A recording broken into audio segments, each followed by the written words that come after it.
तो कैसे हो आप लोग। स्वागत है आप सभी का आर्या पाठशाला के हमारी इस बेहतरीन सी फैमिली में।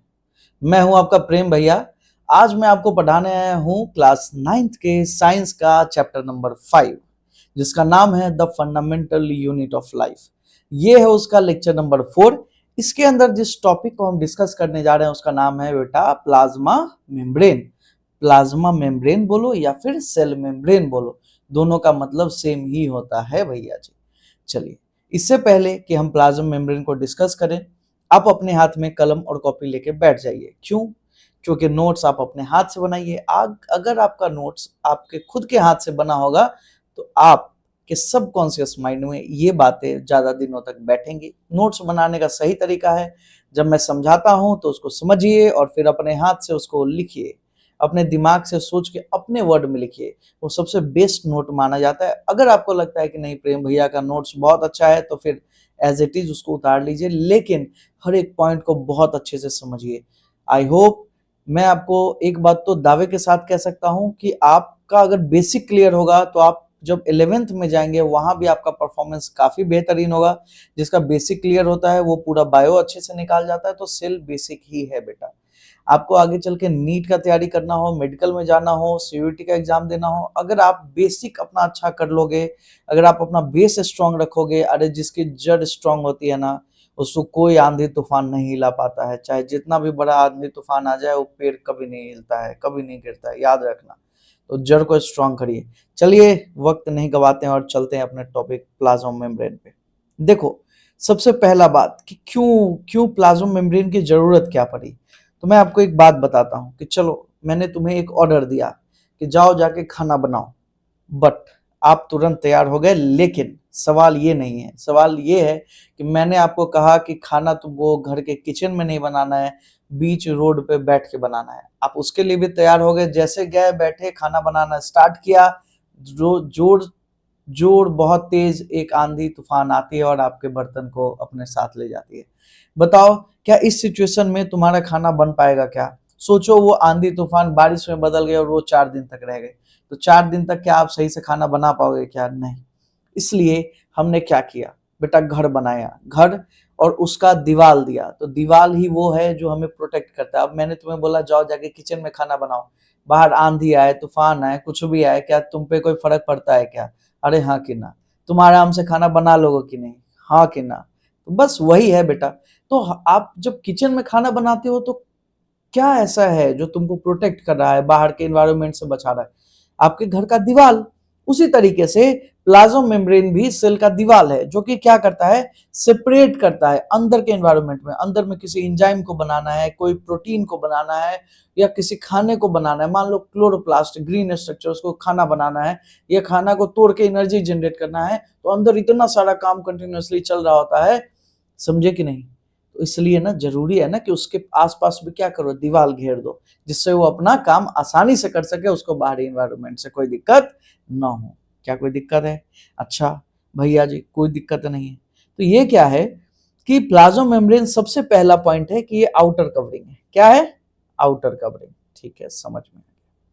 ये मैंने क्या बोला, सेपरेट करता है। क्या करता है? सेपरेट। बताओ, इंटरनल environment from outer या external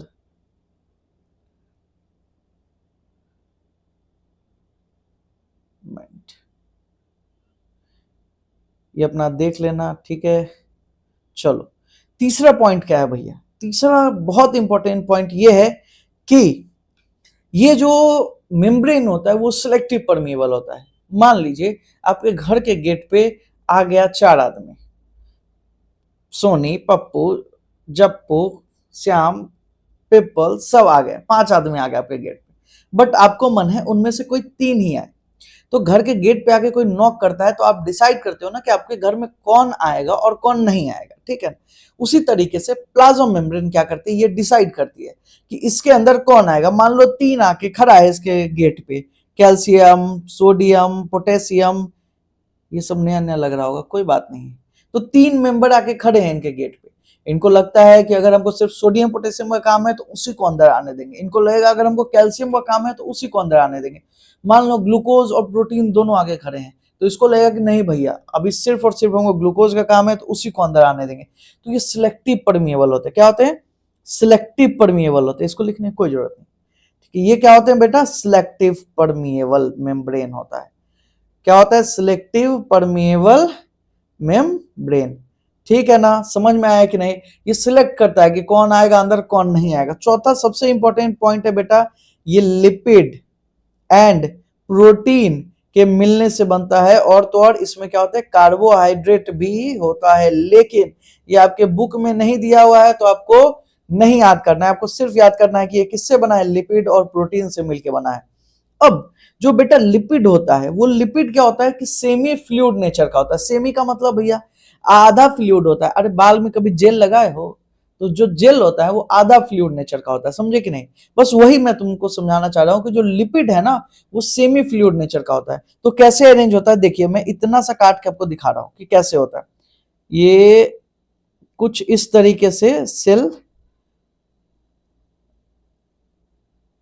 ये दो पूंछ सब में लटका होता है, समझे कि नहीं? ये कौन है? ये लिपिड, और बीच बीच में इसके फंसा होता है कौन? कहीं यहां सोया होगा, कभी यहां बैठा होगा। ये होते हैं प्रोटीन, और ये है, ये कौन है बेटा? लिपिड।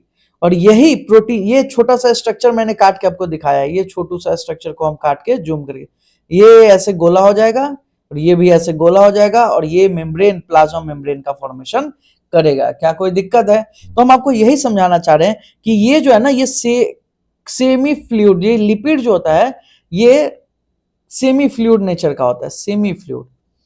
अब इससे क्या होता है ना, इसके अंदर फ्लेक्सिबिलिटी आ जाती है। इसको लिखने की कोई जरूरत नहीं है, ये आपके बुक में नहीं है, मैंने समझाने के लिए समझा दिया। ठीक है, तो ये लिपिड नेचर क्या होता है अब आप समझ गए कि क्योंकि ये थोड़ा फ्लूइड है तो इस, ये जब सेल बड़ा होना चाहेगा तो ये भी बड़ा हो जाएगा, जब सेल छोटा होना चाहेगा तो मेम्ब्रेन भी छोटा हो जाएगा। तो सेल का साइज बड़ा भी हो सकता है, इससे छोटा भी हो सकता है। प्लाज्मा मेम्ब्रेन कौन से नेचर का होता है? सेमी फ्लूइड नेचर का होता है, मतलब लिपिड के कारण ऐसा होता है। तो इस एक फ्लेक्सिबिलिटी प्रोवाइड होता है, आराम से फ्लेक्सिबल हो सकता है, बड़ा और छोटा हो सकता है। तो फ्लेक्सिबिलिटी किसके कारण आती है बताइए? अरे बताइए ना, लिपिड के कारण। किसके कारण? लिपिड के कारण। लिपिड के बीच बीच में कौन बैठा होगा? प्रोटीन। लिपिड और प्रोटीन मिलकर क्या बना रहा है भैया? Plasma membrane. बहुत आसान, बहुत आसान। तो ये आउटर मेम्ब्रेन है, ये सेपरेट करता है इंटरनल एनवायरनमेंट को किससे? बाहरी एनवायरनमेंट से। और तो और बताइए, सिलेक्टिव परमिएबल है, जिसको चाहेगा वही अंदर आएगा, जिसको नहीं चाहेगा वो नहीं अंदर आएगा। और बताइए, ये लिपिड और प्रोटीन से मिलकर बना है। ठीक है, लिपिड नेचर फ्लेक्सिबिलिटी को प्रोवाइड करता है। ठीक है, मैंने सब कुछ पढ़ा दिया है। ये आउटर मेम्ब्रेन होता है, 2 लेयर का होता है, एक लेयर नहीं होता है। इस मेम्ब्रेन में 2 लेयर होता है, डबल लेयर होता है। सिर्फ इलेक्ट्रॉन माइक्रोस्कोप से आप इसको देख पाओगे। सिलेक्टिव परमिएबल होता है, इंटीरियर एक्सिट को डिसाइड करता है कौन आएंगे और कौन नहीं आएंगे। लिपिड और प्रोटीन के मिलने से बना है। एक इंपॉर्टेंट पॉइंट है, अभी बताने वाला हूं। लिपिड नेचर इसको क्या प्रोवाइड करता है? फ्लेक्सिबिलिटी प्रोवाइड करता है। ठीक है, इन सब के साथ अब मैं आपको जो बताने जा रहा हूं, इसी फ्लेक्सिबल नेचर का यूज करके ना बेटा, इसी, रुकिए रुकिए रुकिए, जस्ट वेट, इसी फ्लेक्सिबल नेचर का यूज करके क्या होता है, इसी फ्लेक्सिबिलिटी का यूज करके क्या होता है कि अमीबा, जो हमने आपको पहले पढ़ा है, वो ना खाना खा लेता है। कैसे भैया? और इस पूरे पूरे प्रोसेस को अभी मैं समझाता हूं कि बोलते हैं इंडोसाइटोसिस। अमीबा जो फ्लेक्सिबल नेचर जो है लिपिड के कारण, इस चक्कर में क्या होता है कि वो खाना खाता है, और इस पूरे प्रोसेस को, उसके खाना खाने के प्रोसेस को क्या बोलते हैं? इंडोसाइटोसिस। क्या बोलते हैं बेटा? इंडोसाइटोसिस। तो अमीबा जिस प्रोसेस से खाना खाता है उसको क्या बोलते हैं? इंडोसाइटोसिस। वो क्यों खाना खा पाता है? क्योंकि प्रोटीन, जो प्लाज्मा मेम्ब्रेन है वो लिपिड से बना है। किससे बना है? लिपिड से बना है। साहब यही याद करा देंगे, कभी कोई दिक्कत नहीं होगा, आप बस रिपीट करते जाइए, जब जो हम कुछ बोलते हैं उसको रिपीट करिए। ठीक है, चलो मान लो ये है बेटा अमीबा, कोई दिक्कत नहीं है भैया। और यहाँ वो देख लिया कि यहाँ फूड है, तो धीरे धीरे क्या करेगा ये अमीबा? फूड के पास आएगा और ऐसा स्ट्रक्चर बनाएगा, फूड के पास आया। ठीक है भैया, फिर क्या होगा? यही अमीबा थोड़ी देर में कुछ इस तरीके का स्ट्रक्चर और फूड इसके अंदर आके बैठ जाएगा।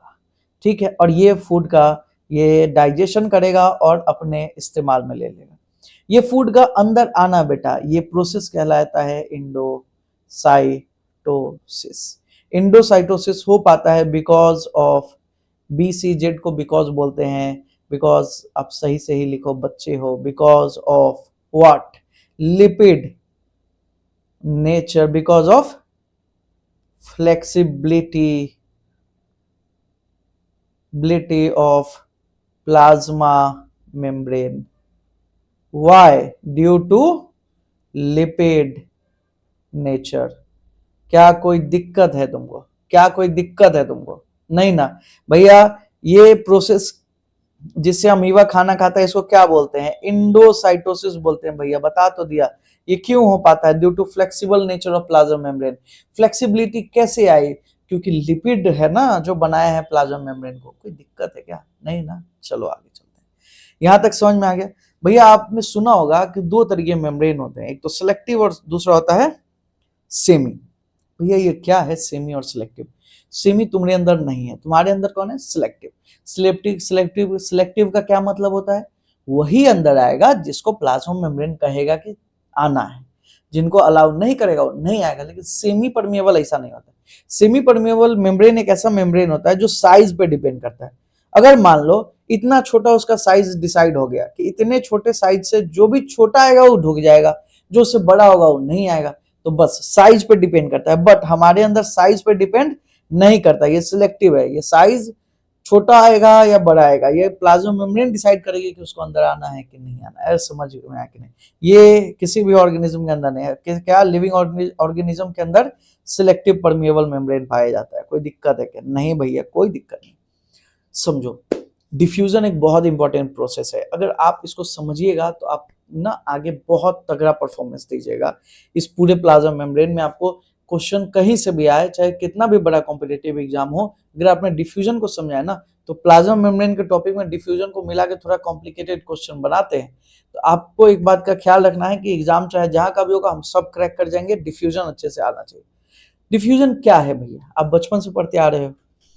कहीं आप मान लो अपने बॉडी पे डीओ मारा, थोड़ी देर में यहां से वो बॉडी से क्या करता है कि उसमें से जो गैस निकलता है, पहले यहाँ पे उसका कंसंट्रेशन हाई होता है, थोड़ी देर में वो इवोपरेट होकर देखता है कि अच्छा घर के चारों कॉर्नर में तो हम है नहीं, तो पूरे कॉर्नर में फैल जाता है। तो इसी को बोलते हैं डिफ्यूजन। डिफ्यूजन क्या है? किसी भी चीज का अपने हायर कंसंट्रेशन से लोअर कंसंट्रेशन पे जाना। ये क्या? हायर कंसंट्रेशन, मान लो ये घर है और घर के इस कॉर्नर पे 100 मॉलिक्यूल हैं किसी चीज के। थोड़ी देर में आपको दिखाई दिया कि 100 मॉलिक्यूल जो पहले यहाँ पे जमा थे अब वो पूरे रूम में फैल गए। तो क्या हुआ? यहाँ पहले हायर था और यहाँ पे क्या था? लोअर था। तो हायर से लोअर पे फैल जाना, इसी को क्या बोलते हैं? हायर से नहीं आया ना समझ में? रुको समझाते हैं। मान लो ये तुम्हारा कमरा है और यहाँ कॉर्नर पे हमने किसी 100 मॉलिक्यूल ऑफ ऑक्सीजन गैस को डाल दिया। ठीक है, क्या है? O2 gas. तो यहां क्या हो गया? Higher concentration. बाकी जगह क्या है? O2 नहीं है, तो यहां क्या हो गया? Lower concentration. थोड़ी देर में आपने देखा कि ये मॉलिक्यूल पूरे में फैल गया, तो हायर से लोअर पे मूव कर गया। इसी को क्या बोले? डिफ्यूजन। बस सीधी सा मतलब है। अब डिफ्यूजन के केस को हम थोड़ा और आगे बढ़ाते हैं बेटा। इससे पहले कि हम आगे चलें, तुमको हम कुछ बताना चाहते हैं। देखो एक बात को समझिए, आगे ये टर्म आपके सामने बार बार आएगी। एक टर्म है, रुक जाओ एक सेकेंड, पेन। ठीक, क्या होता है बेटा? सॉल्वेंट। क्या होता है? सॉल्वेंट। मान लो तुमको अभी चीनी और पानी घोल के पीने का मन है, तो उसमें वाटर क्या होता है? सॉल्वेंट। वाटर क्या होता है? सॉल्वेंट। सॉल्वेंट। और जो चीनी है वो क्या होता है? सॉल्यूट। जो घोल के बनता है उसको क्या बोलते हैं? सॉल्यूशन। कोई दिक्कत है क्या? नहीं भैया कोई दिक्कत। तो जो सॉल्वेंट है वो क्या है बेटा? वाटर। सॉल्यूट क्या हमने लिया था? शुगर। सॉल्वेंट और प्लस सॉल्यूट जब ऐड होते हैं तो क्या बनता है? सॉल्यूशन। तो क्या बन गया? Sugar, water, solution. ठीक है, कोई दिक्कत है? कोई दिक्कत है तुमको? नहीं है ना? अब एक लाइन में तुम्हें समझा रहा हूं, उस वर्ड को याद करिए क्योंकि जो अगला स्लाइड है वो तुमको बहुत कुछ बताने वाला है। एक वर्ड क्या है भैया बताइए? कहता है कि सॉल्वेंट। सॉल्वेंट उधर जाएगा, सॉल्वेंट सॉल्यूट से बहुत प्यार करता है। Solvent loves solute. क्या इसका क्या मतलब है भैया? इसका सीधा सा मतलब एक लाइन बता रहा हूं, वही एक लाइन अपने दिमाग में घुसाइए और इससे आपका सारा क्वेश्चन बन जाएगा। क्या क्या भैया? ये है कि सॉल्वेंट सॉल्यूट से बहुत प्यार करता है, तो सॉल्वेंट उधर जाएगा जिधर सॉल्यूट ज्यादा होगा। ठीक है, कोई दिक्कत है? नहीं है ना? अब समझिए, इस लाइन को फिर एक बार मैं बोल रहा हूं, याद करो। अभी जो 3 केस दिया है ना तुम्हारे एनसीईआरटी में, वो बिना इस लाइन के तुमको समझ में नहीं आएगा। सॉल्वेंट सॉल्वेंट किससे प्यार करता है? सॉल्यूट से। सॉल्वेंट किससे प्यार करता है? सॉल्यूट से। जिधर सॉल्यूट ज्यादा होगा उधर सॉल्वेंट चला जाएगा, जिधर सॉल्यूट ज्यादा होगा। मतलब मान लो पानी क्या है? सॉल्वेंट है, और सॉल्यूट कौन है? शुगर है। तो जिधर अब समझिए, एक बात को समझिए, ये मैंने एक ले लिया बीकर, ठीक है? अब तुमको सब समझ में आ जाएगा। एक बीकर ले लिया, इसमें मैंने डाल दिया शुगर वाटर सॉल्यूशन। क्या डाल दिया? Sugar water solution. और इसी में जब शुगर वाटर सॉल्यूशन मैंने डाला तो थोड़ी देर बाद एक सेल को लाया और इसके अंदर डाल दी। ये कौन है? मान लो अमीबा है। कौन है? अमीबा। कौन है? अमीबा। अब समझिए कि क्या होता है। जैसे ही ये मान लो यहाँ पे अमीबा, क्या होगा? जैसे ही देखा गया, देखो फिर से समझिए, एक बीकर मैंने लिया, उसमें क्या लिया? शुगर वाटर सॉल्यूशन को लिया और एक अमीबा को हमने डाल दिया। थोड़ी देर में हमको पता चला कि पानी जो है इस शुगर वाटर सॉल्यूशन से अंदर की ओर जा रही है, सेल के अंदर। जो हम देखे तो सेल के अंदर जा रही, तो अंदर क्यों जा रही थी? समझिए, जो वाटर है शुगर वाटर सॉल्यूशन में, वाटर अमीबा के अंदर घुसता हुआ दिखा। थोड़ी देर में पता चला कि जो बाहर सॉल्यूशन में पानी है ना, वो अंदर जा रहा है। इसका क्या मतलब होता है? इसका मतलब यही होता है, अगर पानी सेल के अंदर जा रहा है, या पानी अमीबा सेल है ना, एक सिंगल सेल ऑर्गेनिज्म, उसके अंदर जा रहा है, इसका सीधा सा मतलब यह है कि अंदर सॉल्यूट ज्यादा रहा होगा। सॉल्यूट कौन है? शुगर। मतलब जो अंदर शुगर रहा होगा, या अंदर और भी मॉलिक्यूल, शुगर सॉल्ट सब एक साथ मिलके अंदर ज्यादा रहे होंगे, किससे? बाहर के तुलना में। तो पानी छोड़ के बाहर वाले सॉल्यूशन को कहां घुस गया? सेल के अंदर। समझे कि नहीं? तो पानी किधर गया? जिधर सॉल्यूट ज्यादा। याद रखें, अगर मान लो सेल के अंदर से बाहर पानी आने लगा, मतलब कि क्या हुआ? मतलब ये हुआ बेटा कि जो बाहर सॉल्यूशन के अंदर जो सॉल्यूट था, उधर पानी उधर ही जाएगा जिधर सॉल्यूट ज्यादा होगा। अगर पानी बाहर से सॉल्यूशन से अंदर सेल के अंदर जा रहा है, मतलब सॉल्यूट अंदर ज्यादा है। अगर अंदर से बाहर आ रहा है, मतलब सॉल्यूट सॉल्यूशन में ज्यादा है। बस इतना अभी आप याद रखिए कि वाटर उधर ही जाता है बेटा जिधर सॉल्यूट ज्यादा होता है। याद रखिए, ठीक है? कोई दिक्कत नहीं ना? कोई दिक्कत नहीं, आगे बढ़े। चलो, यहां से तुमको सब समझ में आ जाएगा। जब पानी मूव करता है, देखो डिफ्यूजन गैस का भी होता है, वाटर का भी होता है, लेकिन जब पानी मूव करता है सिलेक्टिव परमिएबल मेम्ब्रेन से, मान लो हमारा प्लाज्मा मेम्ब्रेन से जब पानी अंदर जाएगा किसी भी सेल के अंदर, तो उसको हम क्या बोलते हैं? ऑस्मोसिस। तो वाटर का डिफ्यूजन होना क्या कहलाता है? ऑस्मोसिस। ऑस्मोसिस कुछ नहीं, ऑस्मोसिस क्या है बेटा? डिफ्यूजन है। क्या है? Diffusion of what? वाटर। कोई दिक्कत है? डिफ्यूजन ऑफ वाटर को क्या बोलते हैं हम लोग? ऑस्मोसिस। इसको देखिए, स्पेशल केस है किसका? डिफ्यूजन का, ठीक है ना? अब आइए, the movement of water molecule through selective permeable membrane is called as osmosis. Selective permeable membrane से जब पानी मूव करता है तो उसको क्या बोलते हैं हम लोग? ऑस्मोसिस बोलते हैं। पानी कब मूव करेगा? अपने हायर से अपने लोअर पे। पानी कैसे मूव करेगा? अपने हायर से अपने लोअर पे। एक सेकेंड बेटा, किसके कॉल आ रहा है? एक सेकेंड।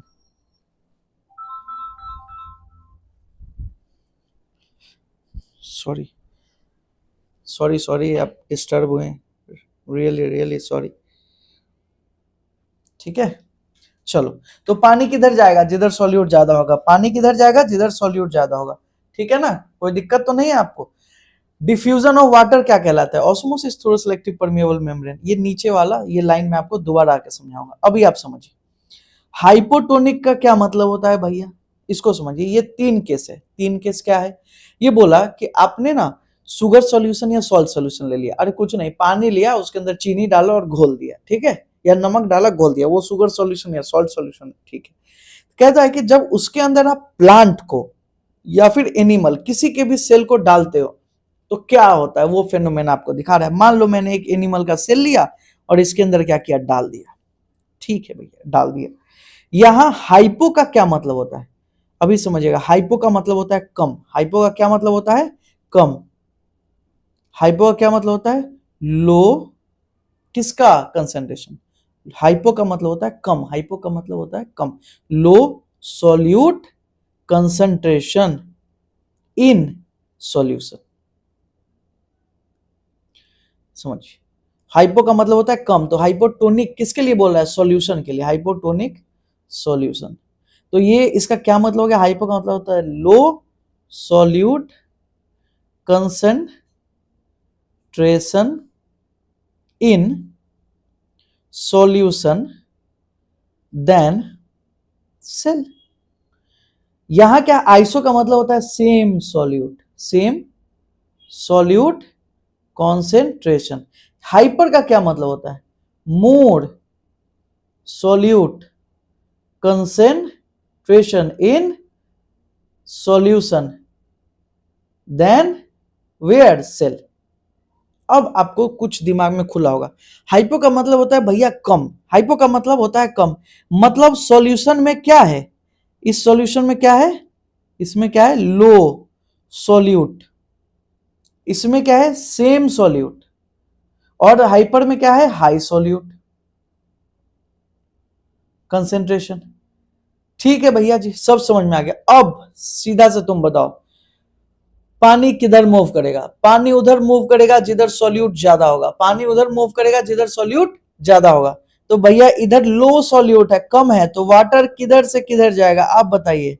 भैया वाटर सेल के अंदर जाएगा, सेल के अंदर जाएगा, वाटर सेल के अंदर जाएगा। क्यों, क्योंकि सॉल्यूशन में सॉल्यूट का कंसंट्रेशन कम है, तो पानी उधर जाता है जिधर सॉल्यूट ज्यादा होता है, तो सॉल्यूट सेल में ज्यादा है, सीधी सी बात है। अरे हाइपो का मतलब कम होता है, ध्यान में बैठाओ। आइसो का मतलब सेम होता है, मतलब सेल के अंदर जो सॉल्यूट है उतना ही यहाँ है। तो यहाँ क्या होता है कि जितना पानी अंदर जाएगा उतना ही बाहर आएगा, जितना अंदर जाएगा पानी उतना ही बाहर आएगा, मतलब कोई पानी कहीं नहीं जाएगा। यहां क्या होगा, जो वेसल नंबर 2 है जिसका नाम है isotonic solution, vessel number 1, vessel number 2 और वेसल नंबर 3। तो 1 में हमने देखा कि क्योंकि हाइपोटोनिक सॉल्यूशन था तो पानी सेल के अंदर गया। दूसरा क्या है, आइसोटोनिक बेटा, आइसो का मतलब होता है सेम, तो जितना अंदर उतना बाहर, मतलब कहीं नहीं गया पानी, जो जहां पे है वहीं पे बना रहेगा।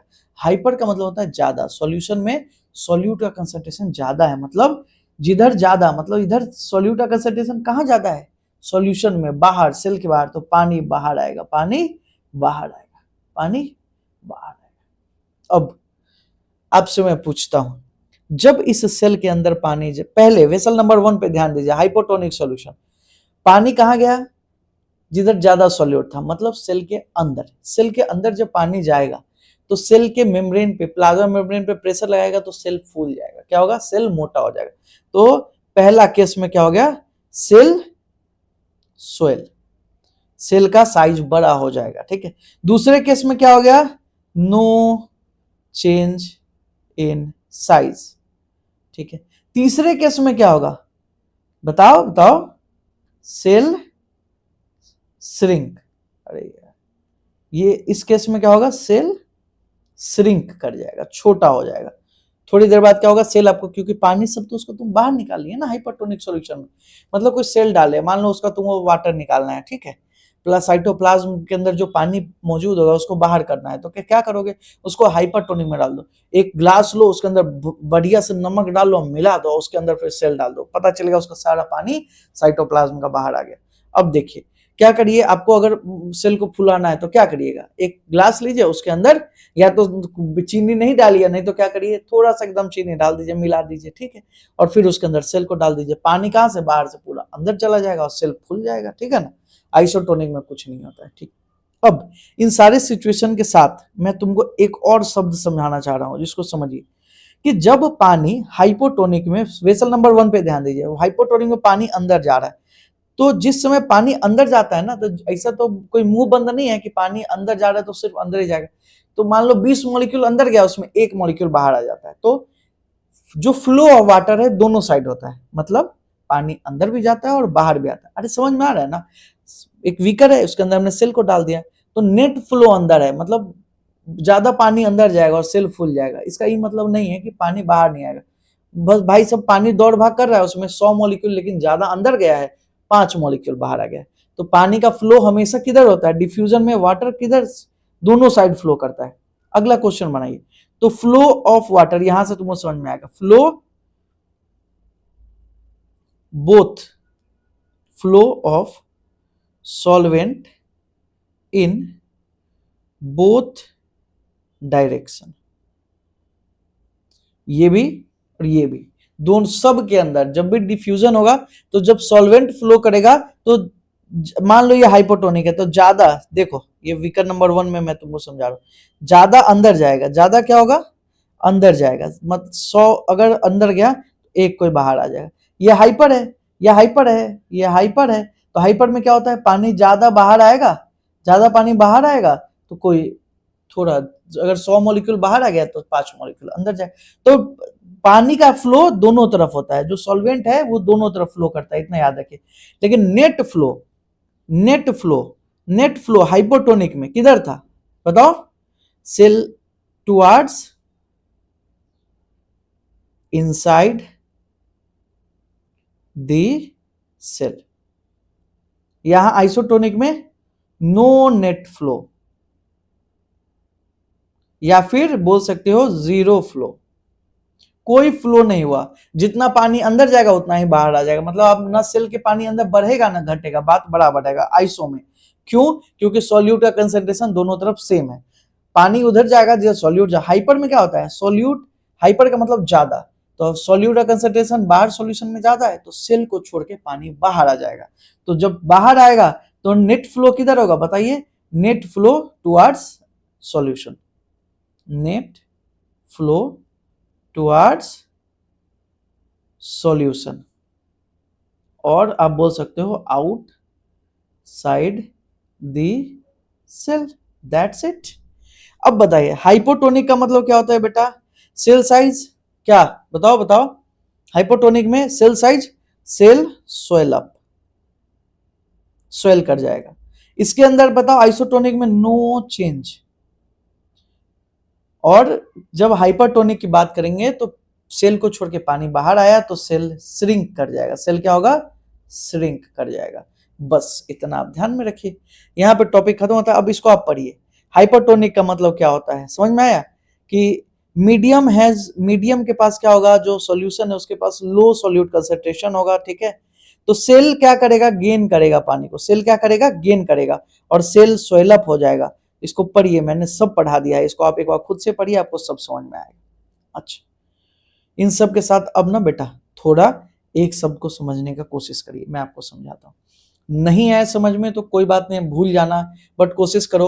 आपको एक बात याद रखना है कि पानी उधर जाता है जिधर सॉल्यूट ज्यादा होता है, पानी उधर जाता है जिधर सॉल्यूट ज्यादा होता है। लेकिन एक बात समझिए, पानी सॉल्यूट, मान लो अगर हम हाइपोटोनिक वेसल नंबर 1 को लिए, वेसल नंबर 1, वेसल नंबर 1 क्या है, हाइपोटोनिक, हाइपो का मतलब कम सॉल्यूट, सेल मतलब पानी कहां से कहां जाएगा, सॉल्यूशन से सेल के अंदर जाएगा, हाइपो का यही मतलब हुआ कम सॉल्यूट कंसंट्रेशन, ठीक है। तुम हमको बताओ कि अगर हम एक वर्ड, एक लाइन तुमको बोल रहे हैं कि water move in hypotonic solution, water move from higher concentration to their lower concentration, correct है या नहीं। दूसरा क्वेश्चन, पहला क्वेश्चन कि पानी मूव करता है अपने हायर कंसंट्रेशन से लोअर कंसंट्रेशन में, सही है या गलत सोचो।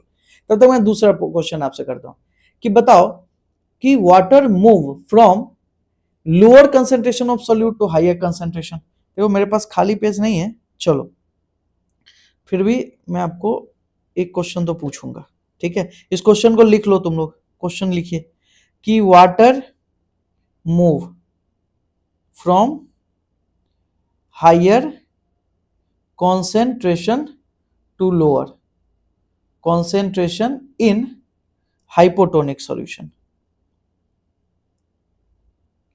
क्या भैया आप तो बोले थे कि पानी उधर जाता है जिधर सॉल्यूट होता है ज्यादा। हाँ ये बात सही है कि वाटर किधर मूव करता है, water move from lower solute to lower solute concentration to higher solute concentration in hypotonic solution।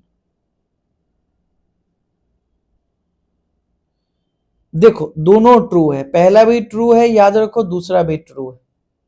जब पानी मूव करेगा, डिफ्यूजन का यही मतलब होता है कि पानी ना सॉल्यूट जिधर ज्यादा था उधर गया तो ठीक है भैया, सॉल्यूट लोअर सॉल्यूट से हायर सॉल्यूट की तरफ गया, जिधर सॉल्यूट ज्यादा देखता है पानी सॉल्यूट से बहुत प्यार करता है उधर चला जाता है। तो ई तो ट्रू है, तो हम इतने देर से पढ़ रहे हैं। पहला क्वेश्चन क्या है, water move from high concentration to low concentration. Water का हायर कंसेंट्रेशन था कहाँ, हाइपोटोनिक में। जो ये वेसल है इसके अंदर पानी ज्यादा था और अंदर पानी कम था, तभी तो पानी बाहर से अंदर गया। डिफ्यूजन यही तो है, हायर कंसेंट्रेशन से लोअर कंसेंट्रेशन पे मूव करना। आया समझ में, कोई दिक्कत है? नहीं आया हो कमेंट बॉक्स में कमेंट करना है कि स्पेशल लेक्चर और लेके देंगे तुमको, ठीक है, कोई दिक्कत नहीं। वैसे बहुत आसान है, पानी बाहर से अंदर गया मतलब पानी का कंसेंट्रेशन सॉल्यूशन में हाई रहा होगा और सेल के अंदर कम रहा होगा, इसीलिए बाहर से अंदर चला गया। दूसरी बात कि पानी किधर गया था, जिधर सॉल्यूट ज्यादा था, समझे कि नहीं? तो पानी लोअर सॉल्यूट से हायर सॉल्यूट की तरफ गया, कोई दिक्कत नहीं है भैया। और आपको क्वेश्चन बनाने के लिए एक ही वर्ड ध्यान में रखना है कि पानी उधर जाएगा जिधर सॉल्यूट ज्यादा होगा, बस आपका सारा क्वेश्चन हो जाएगा। अब हम इसको मिटाते हैं, ठीक है, इसको लिख लो अच्छे से, इसको हटाते हैं, पॉज करके अपना लिख लेना, ठीक है। चलिए यहां तक कोई दिक्कत है? अब इसको पढ़ना घर पे सब मैंने पढ़ा दिया है, इन तीनों को जाके पढ़िए, आपको कोई दिक्कत नहीं होगा। अब ट्रांसपोर्टेशन की बात करते हैं। देखो पहले सबसे पहले इतनी देर से जो हम बात कर रहे हैं ना, ये जो हम डिफ्यूजन की बात करते हैं ये पैसिव ट्रांसपोर्ट है। डिफ्यूजन क्या है? Passive transport. इसमें क्या होता है कि सब्सटेंस मूव करता है from higher concentration to lower concentration. कोई दिक्कत है? सब्सटेंस कहां से कहां मूव करता है? अपने हायर कॉन्सेंट्रेशन से अपने लोअर कॉन्सेंट्रेशन पे। यहां तक कोई दिक्कत है? कोई दिक्कत नहीं है भैया, अभी तक तो डिफ्यूजन में यही पढ़ते हैं। तो जो गैस है,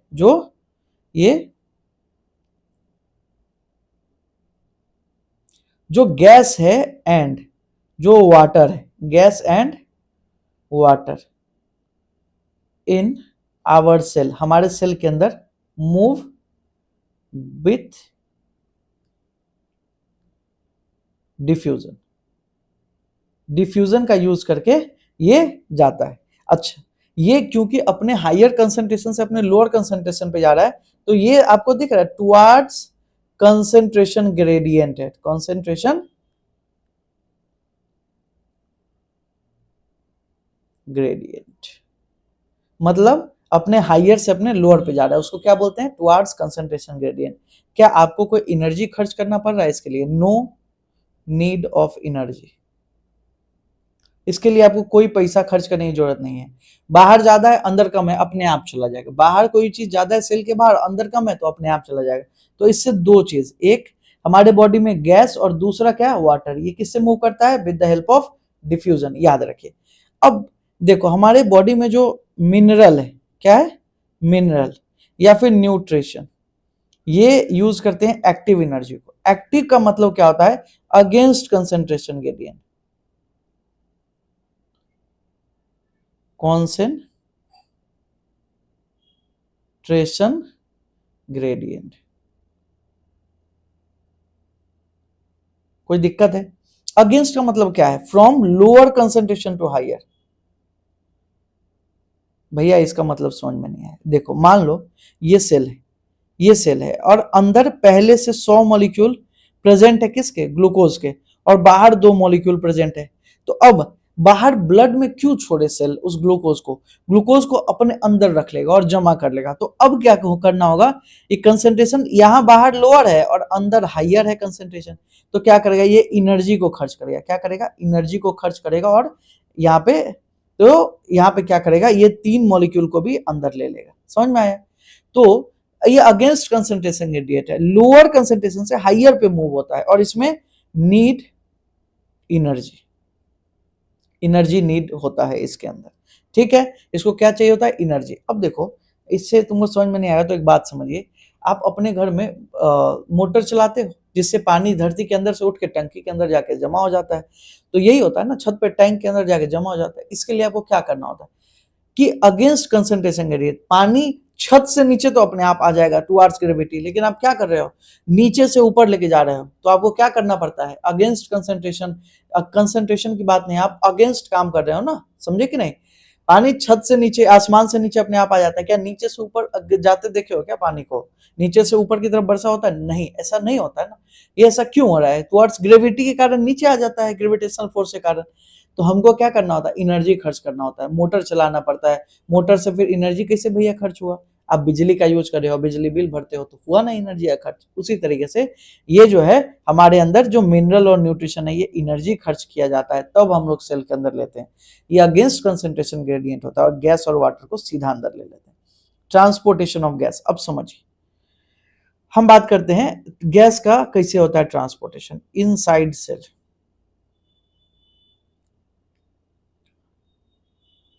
और यहां क्या आते हैं, ये आते हैं आउटसाइड सेल। मतलब कि ब्लड हर एक सेल के पास पहुंचता है ब्लड वेसल के थ्रू, ठीक है ना, ये आउटसाइड सेल।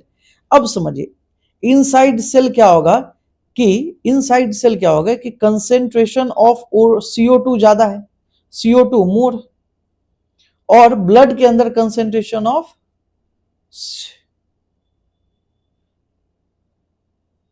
क्या हो, कंसेंट्रेशन ऑफ CO2 लो होता है। जो सेल के अंदर है वो ऑक्सीजन यूज होता है, तो कंसेंट्रेशन ऑफ O2 यहां क्या होगा, सेल के अंदर लो, और concentration of O2 outside the cell क्या होता है, हाई। तो क्या होता है बेटा कि जब कंसेंट्रेशन इसका हाई है तो ये डिफ्यूजन के थ्रू मूव करता है ना, और कंसेंट्रेशन लो की तरफ मूव कर जाता है, मतलब सेल से CO2 कहां जाता है, ब्लड के पास, वो ब्लड हमको हमारे लंग्स के पास आके पहुंचा देता है। फिर लंग्स में भी वही होता है, डिफ्यूजन के थ्रू ही CO2, क्योंकि लंग्स में कम होता है कंसंट्रेशन और ब्लड में ज्यादा होता है, तो ब्लड से सीधा हमारे लंग्स में आ जाता है, हम उसको नाक से बाहर कर देते हैं। और अगर आप सेल के बाहर बात करें, जो हमारे ब्लड में लंग्स से क्या होता है कि आराम से ले जाता है कौन, ब्लड, ऑक्सीजन को उठा के, तो कंसंट्रेशन ऑफ O2 हाई होता है। तो हाई O2 फिर क्या होता है, लो, इनसाइड सेल कम होता है कंसंट्रेशन ऑफ O2, तो बाहर से अंदर की ओर चला जाता है। समझ में आया कि कैसे होता है। देखो क्या हुआ बेटा, समझिए कि आपने श्वास लिया, ऑक्सीजन लिया, उसको ब्लड ने लिया और हर सेल के पास गया, तो ऑक्सीजन में ब्लड भरा होता है, ठीक है। तो सेल के पास जब जाएगा तो सेल के अंदर ऑक्सीजन का कमी होता है, तो जब ऑक्सीजन ब्लड में है और सेल के अंदर कम है, तो ब्लड से सेल में चला जाता है। समझ में आया, ब्लड से कहां चला जाता है, सेल के अंदर, आउटसाइड द सेल से इनसाइड द सेल। अब अंदर CO2 ज्यादा होता है सेल के अंदर, और ब्लड में क्योंकि ऑक्सीजन ज्यादा था, CO2 कम है, तो क्या होता है, कंसंट्रेशन ऑफ ये क्या करता है, फिर CO2 क्या करता है कि सेल से बाहर आ जाता है ब्लड के अंदर, और ब्लड उसको हमारे लंग्स के पास ले आता है, और लंग्स फिर हमारे नाक से उसको बाहर कर देता है। तो ट्रांसपोर्टेशन ऑफ गैस कैसे होता है हमारे अंदर, बाय डिफ्यूजन। किसके थ्रू होता है, by gas and water, by diffusion, याद रहेगा। और वाटर के डिफ्यूजन को क्या बोलते हैं, ऑस्मोसिस, वो हमने अच्छे से देख लिया है पहले, कोई दिक्कत है।